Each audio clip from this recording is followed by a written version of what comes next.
El rugido de tambores y el repique del bronce, la tierra tiembla bajo miles de pies.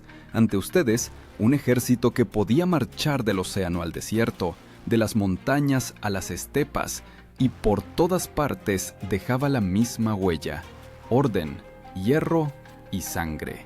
Pero he aquí la pregunta: ¿cómo un ejército compuesto por gente común, campesinos y artesanos, podía vencer una y otra vez a enemigos mucho más numerosos? ¿Por qué ejércitos que parecían invencibles se desmoronaban bajo su embestida como arena entre las manos? La respuesta radica en un movimiento, en una técnica que cambiaba el curso de la batalla, y precisamente este secreto lo conocerán pronto. Pero primero debemos entender de dónde nació. Polibio escribía que la principal fuerza de los romanos radicaba no solo en la disciplina, sino también en la capacidad de adaptarse. Cuando a principios del siglo III antes de nuestra era, Roma se enfrentó a las guerras samnitas, las viejas falanges griegas mostraron su debilidad.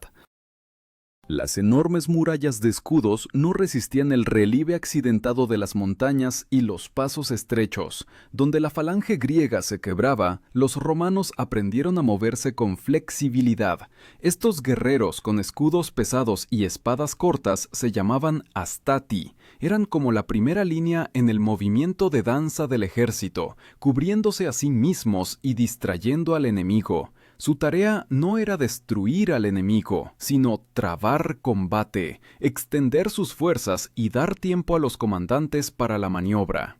Imaginen la escena. La luz solar se refleja en cientos de cascos de bronce. El aire tiembla con los gritos, pero esto no es caos. Es un mecanismo preciso, perfeccionado, donde cada soldado conoce su lugar y cada error le cuesta la vida al vecino. Para los griegos esto parecía como una descarga eléctrica. En lugar de una falange pesada, se alzaba ante ellos una red viva que podía doblarse, disgregarse y volver a reunirse.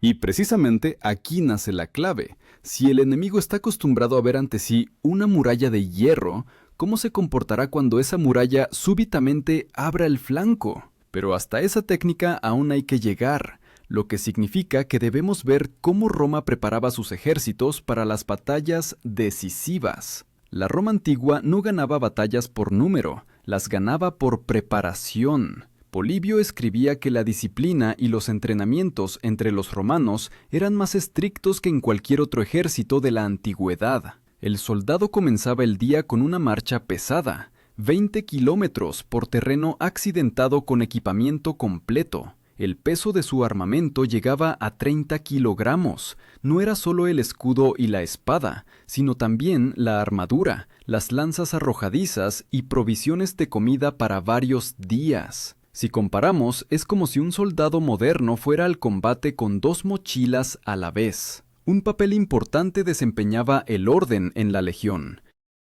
Los guerreros se formaban no en una masa informe, sino en filas claras, divididas en grupos separados. Estos grupos se llamaban manípulos.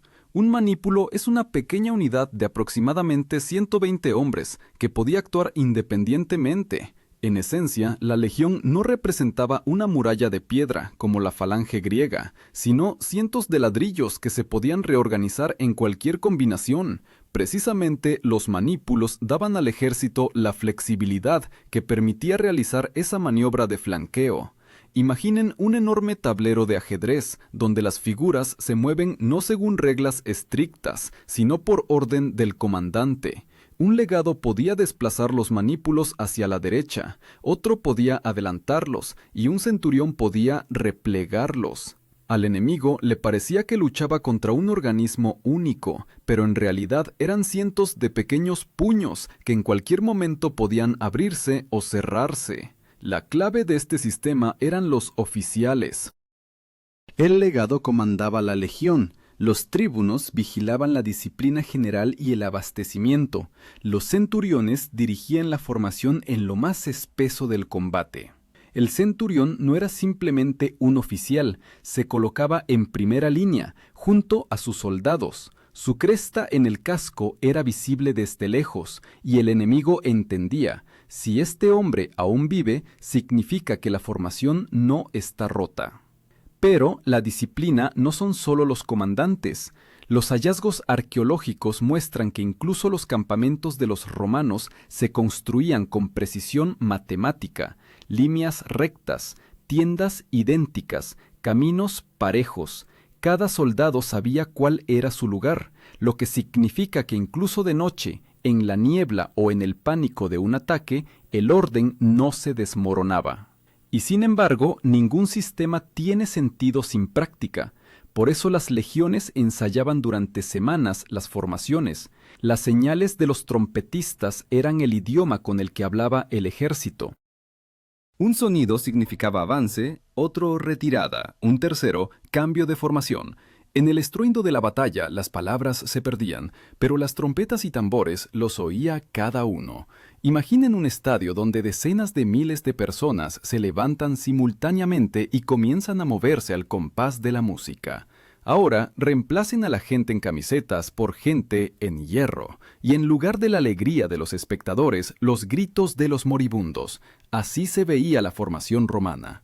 Pero, ¿de qué sirve la flexibilidad si el enemigo avanza en muralla? La respuesta está en que los manípulos podían no solo mantener la formación, sino también ceder espacio. Cuando el enemigo avanzaba a fuerza bruta, los romanos abrían las filas, permitiéndole irrumpir en el interior.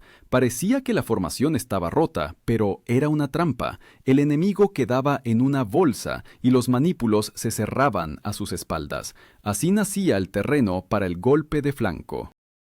Los historiadores discuten si esta técnica fue aplicada por primera vez contra los samnitas o después contra los elefantes de Pirro, pero el hecho permanece. Los romanos preparaban sus tropas de tal manera que en cualquier momento se pudiera romper el curso habitual del combate. Y ahora imaginen a un enemigo, seguro de su victoria. Ve ante sí una formación común, lanza todas sus fuerzas al ataque, y precisamente en este momento, la legión comienza su transformación, de línea recta a gancho mortal. Pero ¿cómo exactamente comenzaba esta transformación? Lo veremos en lo más espeso del combate. La mañana de batalla siempre comienza igual: niebla, aire frío y silencio resonante antes de la tormenta. Pero precisamente en este silencio nacía el miedo, y para los enemigos de Roma se volvía profético. Según las palabras de Livio, los ejércitos romanos se movían al campo de batalla no como una multitud, sino como una corriente ordenada. La columna de legionarios podía extenderse por varios kilómetros, y sin embargo cada uno conocía su lugar. Al frente, exploradores y caballería. Tras ellos, la infantería pesada. Cerraban la marcha los bagajes con grano, carne e incluso fraguas móviles. El orden de movimiento determinaba el éxito. Los guerreros no marchaban como podían, sino que se formaban en columna clara, lista para desplegarse en orden de batalla por señal. Un sonido de trompeta y toda la legión, como por arte de magia, se reorganizaba. Los manípulos se separaban, formando intervalos iguales. Estos espacios vacíos permitían no solo respirar en combate, sino también recibir golpes, dispersando la fuerza del adversario. En primera línea usualmente colocaban a los astati, soldados jóvenes pero ya entrenados. Eran como la primera ola en la orilla. Recibían el golpe, hacían ruido, se quebraban, pero tras ellos siempre había nuevos. A continuación iban los príncipes, combatientes más experimentados con mejores armaduras. Sus escudos brillaban por el bronce pulido, y las espadas, gladius, eran más cortas que las lanzas griegas, pero mortalmente cómodas para el combate cercano. Y finalmente, en la tercera línea estaban los veteranos, los triarii.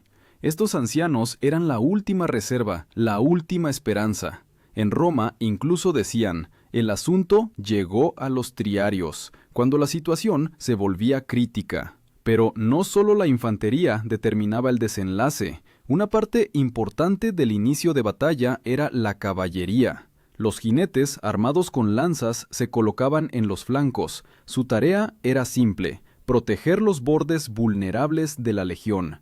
Si el enemigo intentaba venir por el costado, precisamente, la caballería debía detenerlo. Pero a menudo, precisamente aquí, comenzaba lo más importante: la preparación para el futuro golpe de flanco. Imaginen cómo esta masa de gente sale al campo. Primero, polvo ligero sobre el camino, luego el ritmo de pasos, después el brillo de cientos de lanzas. El murmullo se volvía más fuerte, hasta convertirse en verdadero estruendo. Para los enemigos, esto no era simplemente ruido, era el presagio de la muerte. Sin embargo, incluso entre los romanos, el inicio del combate rara vez transcurría sin problemas. Las fuentes mencionan que el enemigo a menudo usaba técnicas inesperadas. Así, en la batalla contra Pirro, los elefantes de guerra se estrellaron contra las líneas delanteras, y los Astati vacilaron. Los soldados veían por primera vez estas torres vivientes, rugiendo y arrasando hombres y escudos. Pero precisamente la disciplina y la capacidad de reorganizarse salvaron a la legión de la derrota. Los manípulos se abrieron, dejando pasar a los elefantes hacia adelante, y desde los flancos los cubrieron de lanzas. Elemento clave del inicio del combate: las señales. Polibio señalaba que sin trompetistas y estandartes el combate se habría convertido en caos. Cada sonido de trompeta era como la orden de un director en la orquesta de la muerte. Un sonido, movimiento hacia adelante; otro, retirada; un tercero, reorganización. Para los enemigos esto parecía brujería. La formación de los romanos ya se comprimía, ya se expandía, pero nunca se quebraba. Los hallazgos arqueológicos muestran que en los campamentos de los legionarios encontraban huesos de animales con marcas. Estos son restos de sacrificios antes de la batalla. Los soldados creían que los dioses les indicarían el día favorable para el ataque, y si los augures decían que los presagios eran buenos, la legión salía al combate con confianza, como si el mismo destino estuviera de su lado. Pero el destino rara vez es simple. El inicio del combate es siempre caos, donde los gritos de los heridos se mezclan con el rugido de las órdenes, donde la sangre en la hierba se mezcla con el barro. Y sin embargo, precisamente en este caos, los romanos sabían esperar. No se lanzaban a la furia de inmediato, no intentaban romper al enemigo con el primer golpe. Sabían, lo principal aún estaba por delante. Y llega el momento cuando el enemigo se agotó en los primeros ataques. Sus líneas ya no son tan densas, sus soldados están cansados. Piensa que casi ha vencido, que los romanos están a punto de vacilar. Pero precisamente en este instante el ejército comienza a moverse de manera diferente. Los manípulos se desplazan, los flancos cobran vida, y en el aire nace la sombra del futuro golpe. Así comienza la transición al clímax, el momento cuando la técnica oculta se convertía en trampa mortal. El verdadero drama del combate romano comenzaba no con los primeros choques, sino cuando el enemigo se sentía vencedor. Polibio escribía que la principal fuerza de la legión se revelaba precisamente después de las primeras olas de ataque, cuando el ejército ajeno ya gastaba fuerzas y los romanos solo se preparaban para dar el golpe principal. Para este momento, los manípulos, como figuras de ajedrez, ya estaban en las posiciones necesarias, y entonces entraba en acción la técnica que rompió cientos de ejércitos, la maniobra de flanco. El flanco es el costado del ejército. De frente, el enemigo puede ser fuerte, sus lanzas pueden cerrarse en muralla, pero de costado está indefenso.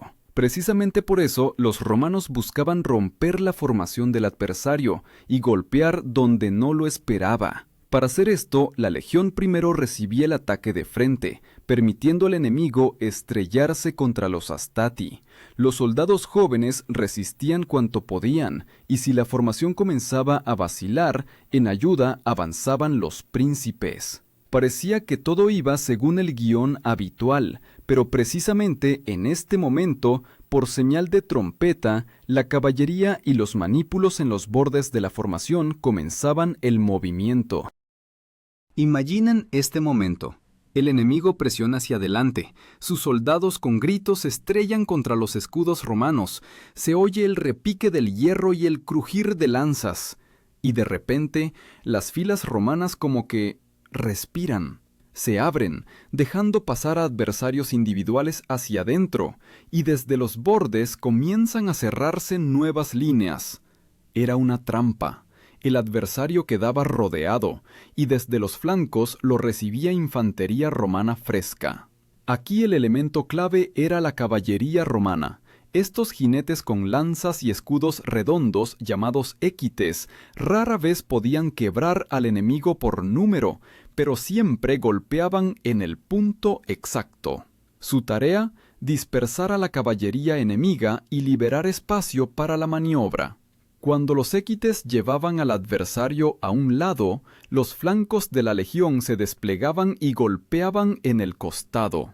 Para el enemigo esto era como un rayo en día despejado, súbito, aplastante y mortal.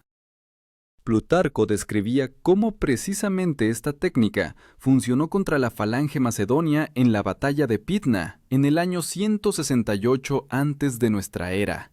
Cuando la falange con sus largas arisas se estrelló contra las líneas romanas, al principio tuvo éxito, pero en terreno desigual la formación comenzó a quebrarse, y entonces los legionarios usaron escudos y espadas para abrirse paso entre las lanzas, y los flancos romanos en este momento se abatieron sobre el costado de la falange. Para los macedonios esto fue el final. Las arisas, tan temibles en combate frontal, resultaron inútiles cuando el golpe vino de costado. Esta maniobra no era simplemente una astucia militar, era un arma psicológica. El enemigo que pensaba que vencía, súbitamente se encontraba en un círculo. Los gritos de triunfo se cambiaban por gritos de horror. Donde aún un minuto antes había confianza, surgía pánico. Tácito señalaba que los centuriones a menudo ordenaban específicamente a su gente retroceder un poco, creando la ilusión de debilidad. El enemigo se lanzaba hacia adelante, ganando confianza, y precisamente entonces el golpe de flanco quebraba su voluntad. Esto no era simplemente una técnica, era un juego con la psique humana, con la codicia por la victoria. Los datos arqueológicos confirman la escala de tales combates. En los lugares de batallas encuentran acumulaciones de puntas de lanza y fragmentos de espadas, precisamente en los flancos, lo que indica dónde se decidía el destino de la batalla. Allí, donde comenzaba la maniobra, siempre encontraban más cuerpos. Imaginen un estadio donde un equipo casi anota gol y de repente, en el último momento, el balón se le escapa de los pies y vuela hacia la portería contraria. Solo que, a diferencia del deporte, aquí no había segunda oportunidad. Si el golpe de flanco romano funcionaba, los ejércitos de los enemigos se desintegraban como vidrio agrietado. Pero cada maniobra tiene su precio. Para ejecutar este plan se requería disciplina absoluta. Un legionario que se asustara y corriera antes de tiempo podía abrir una brecha. Un comandante que diera la señal demasiado pronto podía arruinar todo el plan. Y sin embargo, las legiones una y otra vez llevaban esta táctica a la perfección. Precisamente la culminación del combate, el momento del golpe de flanco, se convertía en ese segundo cuando se decidía el destino de pueblos enteros. Pero la victoria aún no significaba el final. Había que consolidar el éxito y convertir la huida dispersa de los enemigos en derrota definitiva. Y aquí llegaba el final. El desenlace que cambiaba no solo el resultado de una batalla, sino la dirección de toda la historia.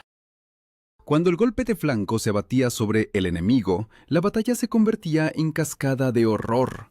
Las líneas enemigas crujían como tablas secas en el fuego, los gritos de los heridos ahogaban las órdenes, y comenzaba lo que los autores antiguos llamaban con la palabra pánico. Miedo instantáneo e insuperable que contagiaba a todo un ejército. Polibio escribía que precisamente en este momento los romanos lograban la ventaja decisiva. El enemigo dejaba de ser ejército y se convertía en multitud. Papel clave en la culminación del combate desempeñaban los triarii, veteranos que estaban en tercera línea. Estos guerreros severos entraban en combate rara vez, pero precisamente en el final salían adelante. Sus lanzas y experiencia consolidaban la victoria, convirtiendo el caos en aniquilación organizada del adversario. Se consideraba que si los triarii se levantaban, el desenlace de la batalla ya estaba decidido. En Roma incluso decían, el asunto llegó a los triarios, como del último paso decisivo. Imaginen este momento. Polvo levantado por miles de pies cubre el horizonte. El sol convierte el aire en espejismo caliente, y de repente de este espejismo salen veteranos con lanzas pesadas. Para el enemigo que huye, esto era como una muralla que creciera de la tierra. Donde esperaba salvación, lo recibía un nuevo golpe. Pero no solo los guerreros consumaban el desenlace. Los oficiales, legados, tribunos, centuriones, en este momento tomaban las decisiones más duras. El centurión iba al frente, con grito y espada alzada, para que su gente no vacilara. El legado dirigía el movimiento general de la legión, canalizando corrientes de soldados hacia los lugares más vulnerables. Su objetivo era simple: convertir la derrota del enemigo en exterminio completo. Las cifras hablan por sí solas. En la batalla de Pydna, el ejército macedonio perdió 20.000 hombres. Otros 11.000 cayeron prisioneros. Entre los romanos murieron solo unos 100. Esto no es simplemente victoria, es destrozo, comparable a cómo un equipo profesional destrozaría a aficionados con marcador de 100-1. Las fuentes mencionan otro elemento clave, la persecución. Los romanos no se detenían cuando el enemigo se ponía en fuga. Su caballería e infantería ligera corrían tras los fugitivos, convirtiendo la retirada en masacre. Apiano escribía que después de tales batallas, la tierra estaba sembrada de cuerpos y los ríos se volvían rojos de sangre. Los hallazgos arqueológicos confirman la escala de la tragedia. En lugares de batallas encontraban fosas con huesos, donde en una capa yacían cientos de esqueletos, hombres, animales, fragmentos de armas. Estos testigos mudos muestran: los romanos no dejaban a los enemigos segunda oportunidad. Y sin embargo, el desenlace de la batalla no es solo sangre. Siempre era el momento cuando se decidía el destino de pueblos enteros. Después de Pydna, Macedonia dejó de existir como reino independiente. Después de Canas, donde Aníbal usó la misma técnica de flanco contra los propios romanos, Italia temblaba de miedo. Cada vez que funcionaba esta maniobra, cambiaba el mapa del mundo. Piensen, una táctica, una técnica, y el resultado eran caídas de reinos, muerte de dinastías, ocaso de imperios. El enemigo veía cómo sus mejores tropas se quebraban en unas horas, y entendía: ninguna superioridad numérica, ningún valor pueden resistir contra la disciplina férrea y el cálculo frío. Pero el final de la batalla era solo parte de un plan mayor. Los romanos no se detenían en la victoria, la convertían en instrumento de política. Las tierras capturadas pasaban bajo el poder del Senado, los guerreros prisioneros se convertían en esclavos, y la misma memoria de la derrota permanecía en los pueblos por generaciones. Y precisamente aquí surge la pregunta: si una maniobra podía decidir el destino de toda una civilización, ¿qué puede enseñarnos hoy? La respuesta nace no en las cifras mismas ni en las crónicas antiguas, sino en lo que se oculta tras estas victorias, en la voluntad humana, la disciplina y la capacidad de actuar cuando parece que todo ya está perdido. Y así llegamos al último paso, el momento cuando una táctica individual se convierte en parte de la eternidad. Los romanos no simplemente vencían, convertían cada victoria en instrumento de poder. Precisamente por eso, su maniobra de flanco no era simplemente una astucia militar. Se convirtió en símbolo de cómo el cálculo frío y la disciplina férrea pueden cambiar el destino de pueblos enteros. Los historiadores señalan que después de cada gran batalla donde las legiones aplicaron esta técnica, el mapa del mundo cambiaba. Después de Pydna, Macedonia perdió la independencia, su ejército fue destruido y las ciudades se sometieron a Roma. Después de Sama, donde Escipión el Africano usó el mismo esquema contra Aníbal, Cartago perdió definitivamente la oportunidad de dominio en el Mediterráneo. Los hallazgos arqueológicos en Numidia muestran enterramientos masivos de guerreros cartagineses, lo que confirma, el desenlace no fue casualidad, sino aniquilación premeditada. Pero la fuerza de esta maniobra no estaba solo en las armas, estaba en que los romanos sabían aprender de sus propias derrotas. Después de Canas, donde el mismo Aníbal aplicó el golpe de flanco contra ellos, Roma no cayó. Al contrario, convirtió su derrota en escuela. Polibio escribía que los romanos nunca consideraron la derrota como final, sino solo como lección. Precisamente por eso, su ejército con cada década se volvía más flexible y letal. Término importante para entender el legado de esta táctica: disciplina. Esto no es simplemente disciplina en nuestro sentido. Para los romanos, disciplina era modo de vida, deber sagrado. Significaba disposición para cumplir órdenes, incluso si conducían a la muerte. Convertía a campesinos simples en guerreros que podían estar horas en formación, bajo sol abrasador, esperar la señal y golpear en el instante que lo decidía todo. Imaginen, miles de personas, diferentes por edad y origen, se convierten en un cuerpo que respira al compás de las órdenes. Sus enemigos veían solo una muralla de hierro, pero tras esa muralla se ocultaba una máquina donde cada pieza conocía su lugar. Precisamente esto convertía la maniobra de flanco en arma que no envejecía por siglos. Los investigadores militares modernos señalan que los principios de la táctica romana aún se estudian en academias. En la base de las doctrinas modernas yace la misma idea: no atacar al enemigo de frente donde es fuerte, sino buscar vulnerabilidad de costado, por la retaguardia, donde no espera. De hecho, cada flanqueo en la guerra moderna es eco de la tradición romana. La arqueología añade a esto confirmación silenciosa.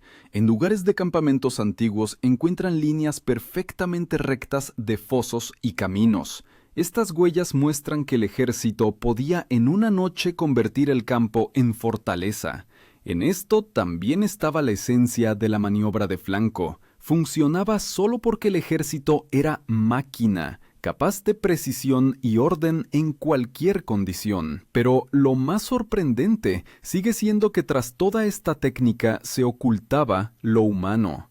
Pues la maniobra no la hacían dioses ni superhombres, sino hombres comunes, labradores, herreros, pastores. Sus hombros se quebraban bajo el peso de la armadura, sus piernas ardían por las marchas, sus manos temblaban de fatiga. Y sin embargo, en el momento decisivo alzaban los escudos, avanzaban y cerraban el anillo alrededor del enemigo. Y aquí quiero volver a la pregunta que planteamos al mismo comienzo: ¿cómo un ejército reunido de gente simple vencía una y otra vez a quienes consideraban invencibles? La respuesta es simple y terrible, porque esta gente aprendió a ser más que sí misma. Se convirtieron en parte de algo mayor: la legión, el imperio, la historia. Hoy, conociendo esta historia, cada uno de nosotros puede preguntarse: ¿podría yo caminar 20 kilómetros en hierro, formar en fila y esperar mi momento, sabiendo que de mi resistencia depende el desenlace de todo un ejército? ¿Podría yo soportar ese instante cuando el enemigo presiona, cuando parece que todo está perdido, y sin embargo permanecer en el lugar para golpear cuando sea necesario? La maniobra de flanco de los romanos no es simplemente una técnica militar, es una lección sobre que la fuerza nace donde gente común está dispuesta a convertirse en un todo único por un objetivo mayor que sí misma. Y quizás precisamente esta lección es más importante que todas las cifras, fechas y nombres, porque no se refiere solo a guerras antiguas, sino a nuestra propia vida. Y ahora, sabiendo cómo una técnica cambió la historia, cada uno de nosotros se queda con una pregunta personal. Cuando llegue mi propio momento decisivo, ¿sabré dar mi golpe de flanco?